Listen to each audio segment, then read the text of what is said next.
வணக்கம் மக்களே. இந்த வீடியோவில் நம்ம என்ன செய்தி பார்க்க போகிறோம்னா, நெஞ்சில் பட்ட குண்டு சரிந்து விழுந்த ஜீவானந்தம், கதறி எழுத பார்கவி, எதிர்நீச்சல் சீரியலுடைய தொடர்கிறது சீரியலை பற்றி தான் நம்ம இந்த வீடியோவில் விரிவாக பார்க்க போகிறோம். அதுக்கு முன்னாடி முறையாக நம்ம சேனலை சப்ஸ்கிரைப் பண்ணாதவங்கலாம் சப்ஸ்கிரைப் பண்ணிக்கோங்க. பெல் பட்டன்ஸ் மூலமிக்கி நம்ம சேனலோட நோட்டிஃபிகேஷனை எனபிள் பண்ணிக்கோங்க. நாங்கள் போடுற வீடியோ எல்லாமே உங்களுக்கு உடனுக்குடனே வந்து சேரும். வாங்க என்ன தகவல் என்ன செய்துன்னு இந்த வீடியோவில் விரிவாக பார்க்கலாம். குணசேகரன் ஜனனி டீமை அழைத்து அப்போது இந்த திருமணம் நடக்கவே ஆக வேண்டும் என்று, இந்த கல்யாணம் நடக்க வேண்டும் என்பதற்காக நான் என்ன வேண்டுமானாலும் செய்வேன் என்கிறாங்க. அப்போது ஜனனி இந்த திருமணம் ஈஸ்வரி அக்கா ஆசைப்படி தர்ஷனுக்கும் பார்கவிக்கும் தான் நடக்கும்னு சொல்கிறாங்க.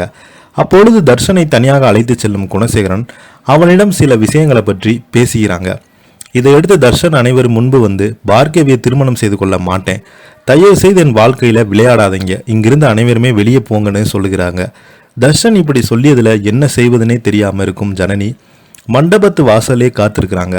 வாசல்ல நிற்பவர்களை வெளியே துரத்த வேண்டும் என பிளான் போடுறாங்க அறிவுக்கரிசி. கதிரியிடம் ஹாஸ்பிட்டலில் இருக்கும் வார்டு பாயிடம் சொல்லி ஈஸ்வரியை யாரோ சில கொல்ல பார்க்குறாங்க, சீக்கிரமாக வாங்கன்னு சொல்ல அதை கேட்டு நிச்சயமாக சக்தி அங்கிருந்து கிளம்புறாங்க.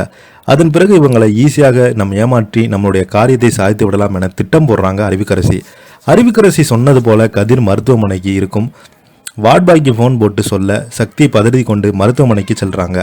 அறிவுக்கரசி நினைத்தது போலவே போன் வந்ததுமே சக்தி கிளம்பி விடுறாங்க. இதையடுத்து சக்தி காரை எடுத்துக்கொண்டு ஜீவானந்தத்தை பார்க்க செல்லுகிறாங்க. மறுபக்கம் ஜீவானந்தத்தை துரத்தி செல்லும் புலிகேசி அவர்களை பார்த்துட்டு இருவருமே அவங்களை விடாமல் துரத்துறாங்க. ஒரு கடத்தில் கடுப்பான புலிகேசி துப்பாக்கி எடுத்து அவர்களை சுடுகிறாங்க. குண்டு ஜீவானந்தம் மீது பட்டு விடுது. இருந்தாலும் பார்கவியை எப்படியாவது ஜனனிடம் எப்படியாவது ஒப்படைத்து விட வேண்டும் என பாடாப்படுறாரு. ஒரு கட்டத்திற்கு மேலே என்னால் இதற்கு நடக்க முடியாது, பார்கவி நீ சொல்ல பார்கவி முடியாது சார், நான் போக மாட்டேன்னு சொல்கிறாங்க. ஒரு கட்டத்திற்கு ஜீவானந்தம் மயங்கி சரிந்து விட எல்லாத்துக்கும் காரணம் நான் தான், தலையில் அடித்து கொண்டே பார்கவி கதறி அழுகிறாங்க. கதிருக்கும் ஃபோன் செய்யும் ஜனனி மருத்துவமனையில் நிலைமை விசாரித்து விட்டு ஜீவானந்தம் பார்கவி பத்திரமாக அழைத்து விடுறாங்க. காரில் கிளம்புறாங்க. இப்படியான நிலையில் அடுத்து என்ன நடப்போகுதுன்னு இந்த வீடியோவில் பார்க்கலாம். இதை பற்றி நீங்கள் என்ன நினைக்கின்னு கீழே உள்ள கமெண்ட் பாக்ஸில் மறக்காமல் பதிவிடுங்க. இந்த வீடியோ உங்களுக்கு பிடிச்சிருந்தால் லைக் பண்ணுங்கள், ஷேர் பண்ணுங்கள், கமெண்ட் பண்ணுங்கள். அப்போ தான் நாங்கள் போடுற வீடியோ எல்லாமே உங்களுக்கு உடனுக்குடனே வந்து சேரும். நன்றி, வணக்கம்.